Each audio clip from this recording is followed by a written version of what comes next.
terus mendukung kami.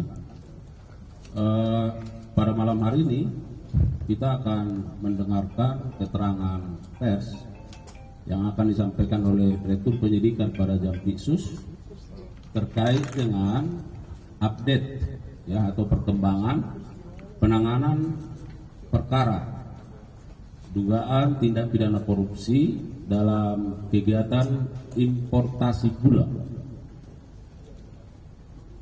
di Kementerian Perdagangan tahun 2015 sampai 2023. Tetapi nanti secara spesifik terkait tempusnya ini di tahun 2015-2016. Rekan-rekan media, perlu kami sampaikan bahwa penyidik dalam kurun waktu ini terkait dengan perkara ini terus melakukan pendalaman, terus melakukan penghimpunan terhadap bukti-bukti agar membuat terang tindak pidana ini dan menemukan tersangkanya.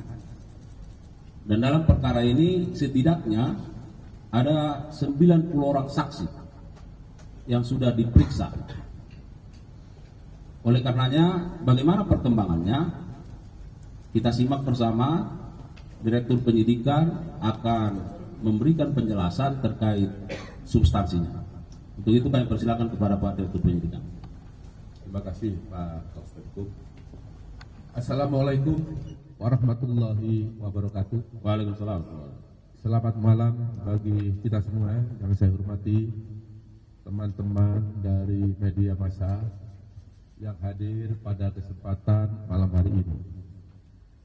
Saya ingin menyampaikan tentang perkembangan penyidikan perkara dugaan tindak pidana korupsi dalam kegiatan importasi gula pada Kementerian Perdagangan Republik Indonesia tahun 2015 sampai dengan 2023. Sebagaimana Surat Perintah Penyidikan nomor 53 tanggal 3 Oktober 2023. Adapun hal tersebut adalah sebagai berikut, bahwa pada tahun 2015 berdasarkan rapat koordinasi antar kementerian, tepatnya telah dilaksanakan pada tanggal 12 Mei 2015, telah disimpulkan bahwa Indonesia mengalami surplus gula sehingga tidak perlu atau tidak membutuhkan impor gula. Akan tetapi pada tahun yang sama, yaitu tahun 2015 tersebut, Menteri Perdagangan yaitu saudara TTR memberikan izin persetujuan impor gula kristal mentah sebanyak 105.000 ton kepada PT AP, yang kemudian gula kristal mentah tersebut diolah menjadi gula kristal putih atau GKP. Sesuai dengan keputusan Menteri Perdagangan dan Perindustrian nomor 527 tahun 2004, yang diperbolehkan impor gula kristal putih adalah BUMN. Tetapi berdasarkan persetujuan impor yang telah dikeluarkan oleh tersangka TTL, impor gula tersebut dilakukan oleh PT AP, dan impor gula kristal mentah tersebut tidak melalui rapat koordinasi atau rakor dengan instansi terkait serta tanpa adanya rekomendasi dari Kementerian Perindustrian guna mengetahui kebutuhan real gula di dalam negeri. Kemudian pada tanggal 28 Desember 2015 dilakukanlah rapat koordinasi di bidang perekonomian yang dihadiri oleh kementerian di bawah Menko Perekonomian yang salah satu pembahasannya bahwa Indonesia pada tahun 2016 kekurangan gula kristal putih sebanyak 200.000 ton. Dalam rangka stabilisasi harga gula dan pemenuhan stok gula nasional. Pada bulan November sampai dengan Desember 2015, tersangka CS selaku Direktur Pengembangan Bisnis PT PPI, Perusahaan Perdagangan Indonesia, memerintahkan staf senior manajer bahan pokok PT PPI atas nama P untuk melakukan pertemuan dengan 8 perusahaan swasta yang bergerak di bidang gula, padahal dalam rangka pemenuhan stok dan stabilisasi harga seharusnya diimpor adalah gula kristal putih secara langsung dan yang dapat melakukan impor tersebut hanya BUMN.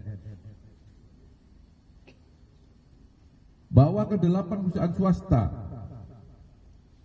yang mengelola gula kristal mentah menjadi gula kristal putih, sebenarnya izin industrinya adalah produsen gula kristal rafinasi yang diperuntukkan untuk industri makanan, minuman, dan farmasi. Setelah ke-8 perusahaan tersebut mengimpor dan mengelola gula kristal mentah menjadi gula kristal putih, selanjutnya PT PPI seolah-olah membeli gula tersebut, padahal senyatanya gula tersebut dijual oleh perusahaan swasta, yaitu 8 perusahaan tersebut, ke pasaran atau ke masyarakat melalui distributor yang terafiliasi dengannya dengan harga 16.000 per kilogram, yaitu harga yang lebih tinggi dari HIT saat itu 13.000 dan tidak dilakukan operasi pasar. Bahwa dari pengadaan dan penjualan GKM yang telah diolah menjadi gula kristal putih tersebut, PT PPI mendapatkan fee dari 8 perusahaan yang mengimpor dan mengelola gula tadi sebesar Rp105 per kilogram.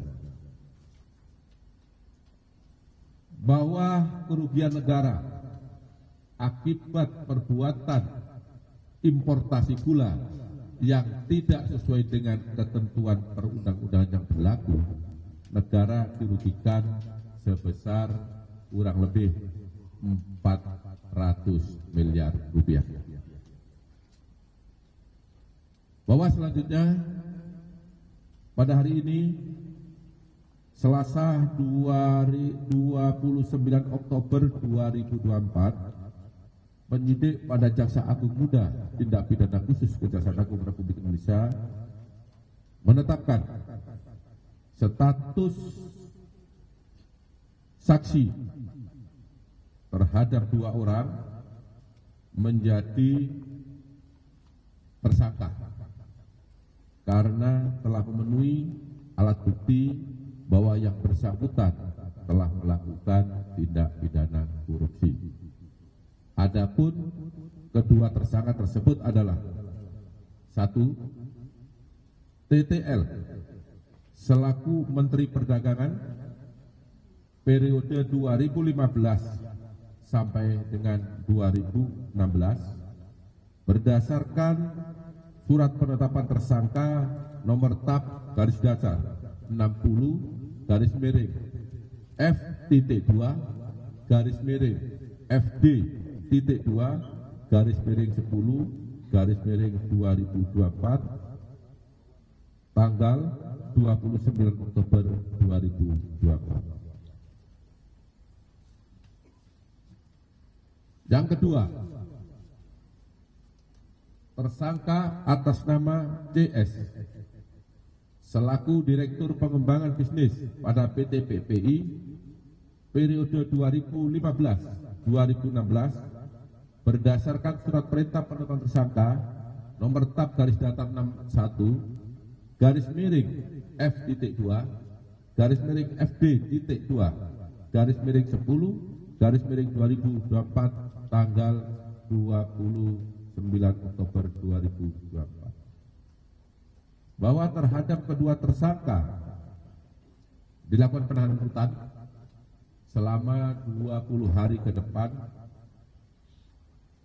untuk tersangka TTL di Rutan Salemba, Cabang Kejaksaan Negeri Jakarta Selatan berdasarkan surat perintah penahanan nomor 50 tanggal 29 Oktober 2024 dan untuk tersangka CS ditahan di Rutan Salemba, Cabang Kejaksaan Agung berdasarkan surat perintah penahanan nomor 51 tanggal 29 Oktober 2024. Para tersangka disangka melanggar pasal 2 ayat 1 atau pasal 3 junto pasal 18 Undang-Undang Republik Indonesia tahun nomor 31 tahun 1999 sebagaimana diubah dengan Undang-Undang nomor 20 tahun 2021 junto Undang-Undang Republik Indonesia nomor 31 tahun 1999 tentang perubahan atas Undang-Undang RI tahun nomor 31 tahun 99 tentang pemberantasan tindak pidana korupsi junto pasal 55 ayat 1 ke 1 KUHP. Demikian yang dapat saya sampaikan. Mohon maaf apabila ada yang kurang jelas dalam penjelasan saya. Saya akhiri, wabillahi taufiq wal hidayah. Wassalamualaikum warahmatullahi wabarakatuh. Waalaikumsalam warahmatullahi wabarakatuh. Baik, terima kasih Direktur Penyidikan. Rekan-rekan media, itu keterangan yang sudah disampaikan oleh Pak Direktur Penyidikan, saya kira sangat lengkap ya. Kalau ada hal-hal yang ingin didalami, barangkali ada 1-2 pertanyaan, silakan. Dan sebelumnya kami informasikan bahwa nanti kita turun secara beraturan saja dan barangkali kedua tersangka akan diturunkan setelah kita semua sudah menunggu di bawah ya. Saya kira begitu. Ada pertanyaan? Cukup? Pak, penegasan aja Pak untuk peran Dari mana Pak? Rama dari Radio Al Sinta. Penegasan aja untuk peran dari Mendak 2015-2016 ini Pak TL ya, emangnya itu seperti apa? Sejauh mana Pak? Silakan Pak Dir. Penegasan terhadap peran dari TTL ya. Jadi sudah jelas sebenarnya. Saya rasa tadi sudah cukup jelas ya, bahwa TL ini tadi yang pertama adalah telah memberikan penugasan kepada perusahaan ya untuk mengimpor gula kristal mentah menjadi gula yang kemudian diolah menjadi gula kristal putih dalam rangka stabilisasi harga gula di masyarakat. Karena pada saat itu gula langka, harga melambung tinggi. Padahal seharusnya yang berhak melakukan impor gula untuk kebutuhan dalam negeri dalam rangka stabilan jaga adalah BUMN yang ditunjuk oleh Menteri Perdagangan. Itu pun adalah seharusnya gula kristal putih, bukan gula kristal mentah. Ya, sudah jelas? Saya kira begitu ya. Ada yang lain? Cukup? Oke, karena tidak ada lagi, saya kira kami sampaikan terima kasih ya. Untuk dari kasus maaf ini dari dari peradilan Untuk karena ini impor dari gula, apakah dari pihak Bea Cukai juga ada lagi tersangkanya, Pak? Terima kasih. Silakan, Bu Dir. Baik, untuk tersangka lain, ya kita ikuti perkembangan dari hasil penyidikan. Artinya tidak menutup kemungkinan akan bertambah tersangka lain apabila telah ditemukan bukti yang cukup bahwa yang bersangkutan telah melakukan tindak pidana korupsi. Ya, Satu lagi, izin. Alkah dari Media Indonesia. Ini untuk penegasan aja Pak, dari kapan penyidik sudah menyidik kasus ini? Mungkin dalam hitungan bulan atau hitungan tahun sudah mendalami kasus ini, dan bagaimana nantinya ketika publik menilai ada politisasi di balik penyidikan ini dan penetapan tersangka KTL ini, bagaimana sikap Kejagung merespon? Terima kasih. baik. Terima kasih, pertanyaan yang sangat bagus. Bahwa penyidik bekerja berdasarkan alat bukti. Itu yang perlu digarisbawahi. Tidak terkecuali siapapun pelakunya, ketika ditemukan bukti yang cukup, maka penyidik pasti akan menetapkan yang bersangkutan sebagai tersangka. Saya ulangi, tidak memilih atau memilah siapa pelakunya, sepanjang memenuhi alat bukti yang cukup.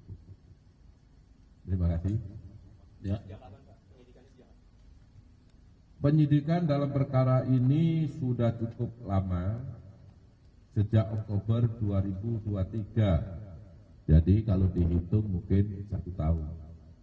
Dengan jumlah saksi sekitar 90. Tentu penyidikan tidak hanya berdiri di sana, kita juga minta penghitungan kerugian uang negara, juga memerlukan ahli, sehingga cukup lama karena perkara ini bukan perkara yang biasa, bukan perkara yang sederhana. Ya, cukup ya.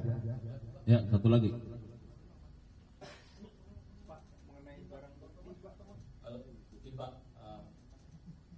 Bapak boleh.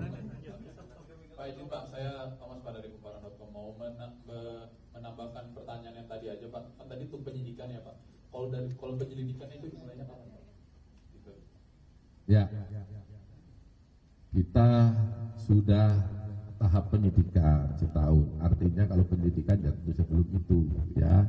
Saya tidak punya data ini mulai kapan, tapi yang pasti subsistem daripada penyidikan adalah penyelidikan. Itulah tahap yang telah diatur dan ditentukan dalam KUHP. Ya, cukup ya. Terakhir, TV1 masih. Nah, tadi mau nanya soal ini Pak, izin Pak, Dikra dari TV1, soal barang buktinya kan kerugiannya sampai 400 miliar. Ini barang bukti yang udah dipegang sama penyidik ini apa aja Pak, kalau boleh? Ya. Tentu kalau barang buktinya gula sudah tidak ya, karena gula kan sudah beredar di masyarakat apalagi tahun 2015 ya. Bukti yang telah kita dapat, satu, catatan, dokumen, keterangan saksi, ya, keterangan ahli, itu bukti. Kalau barang bukti kita dapat adalah dokumen sama catatan, ya, transaksi-transaksi keuangan. Ini sudah kita dapat semuanya. Siapa yang melakukan, apa isinya, penyidik sudah mengantongi semua. Baik, saya kira demikian ya, rekan-rekan media. Sekali lagi kami menyampaikan terima kasih dan penegasan tidak ada politisasi dalam perkara ini ya. Dan kami sangat bersyukur rekan-rekan media terus melakukan dukungan, support, dan ini bagian dari support masyarakat. Dan kami terus mengharapkan dukungan supaya kami terus bergerak ke arah yang lebih baik. Saya kira demikian, mohon maaf kalau ada kekurangan. Billahi taufiq wal hidayah. Assalamualaikum warahmatullahi wabarakatuh.